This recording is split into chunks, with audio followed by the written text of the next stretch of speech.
त्या ठिकाणी आपण क्वेश्चन नंबर 16 सॉल्व करणार आहे.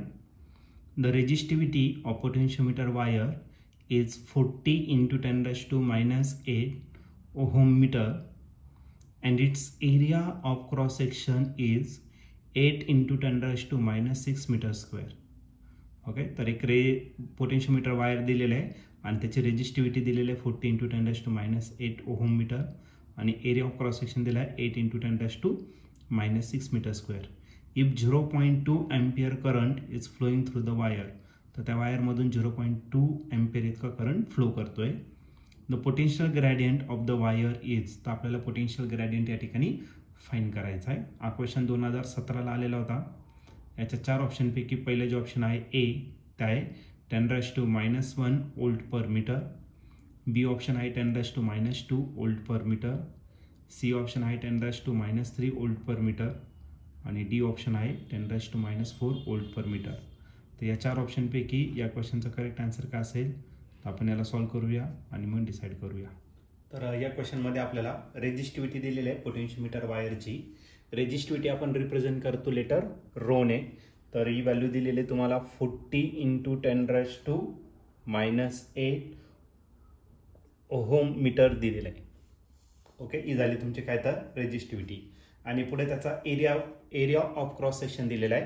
एरिया ऑफ क्रॉस सेक्शन आपण ए ने रिप्रेझेंट करणार आणि याची व्हॅल्यू दिलेली आहे 8 × 10⁻⁶ मीटर स्क्वेअर एवढी त्याचा एरिया ऑफ क्रॉस सेक्शन दिलेला आहे. आणि 0.2 एम्पियर करंट त्याच्यातून फ्लो होतोय. करंट आपण रिप्रेझेंट करतो लेटर आय ने आणि तो दिलेला आहे 0.2 एम्पियर इतका. तर आपल्याला याच्यासाठी पोटेन्शियल ग्रेडियंट फाइंड करायचं. पोटेन्शियल ग्रेडियंट जर घेतला तर पोटेन्शियल ग्रेडियंट रिप्रेझेंट केला तो लेटर के ने. के आपल्याला फाइंड करायचं आणि केचा फॉर्म्युला असतो V/L. आता याला आपण सिम्प्लिफाईड करू आणि एक फॉर्म्युला स्टँडर्ड घेऊन टाकू. डायरेक्ट फॉर्म्युला घेतला तरी चालेल, पण त्याला आपण सिम्प्लिफाईड करून मग सॉल्व करू. According to Ohm's law, V म्हणजे पोटेन्शियल आणि L म्हणजे त्या पोटेन्शियोमीटरची length. Okay, according to Ohm's law V is equal to काय भेटेल आपल्याला IR डिवायडेड काय आला तर L. ओके, करंट तर दिलेला आहे, L नाही दिलेला आहे, पण रेजिस्टन्स जो आहे, रेजिस्टन्स कशावरती डिपेंड असतो. रेजिस्टन्स हा डायरेक्टली प्रपोर्शनल असतो length of the wire and inversely proportional to the area of cross section. आणि जर तुम्ही याला कॉन्स्टंट जर प्रपोर्शनॅलिटी काढून टाकलं तिथं कॉन्स्टंट घ्यावं लागेल आणि तो कॉन्स्टंट म्हणजेच आपला काय असतो तर रेजिस्टिव्हिटी. ओके, मग बघा आपला के जो आहे तो आय तसाच ठेवायचा आणि आरच्या जागी टाकायचा आपल्याला काय ρL डिवायडेड बाय ए आणि परत आईकडचं करायला तर L. हे जे आहे ते याचं रिझन झालं. ओके, इथला L आणि इथला L काय झाला कॅन्सल. मग पोटेन्शियल ग्रेडियंट जो आहे के त्याचा फॉर्म्युला काय असणार I आपण काय भेटला ए. ओके, आता या सगळ्यांची व्हॅल्यू माहिती आपल्याला. करंट दिलेला आहे, रेजिस्टिव्हिटी दिलेला आहे, एरिया दिलेला आहे.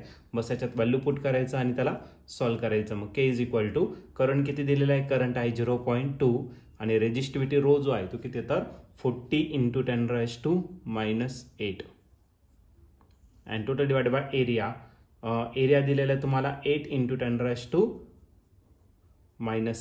ओके, आता बघा 0.2 मधला एक 0 आणि 40चा एक 0 काय झाला कॅन्सल. म्हणजे हा करायला 2 × 4 आणि 10 ची पॉवर किती -8 आणि खाली काय डिवायडेड बाय 8. 10⁻⁶ आहे तो वरती गेला तर 10 काय होणार +6 होणार.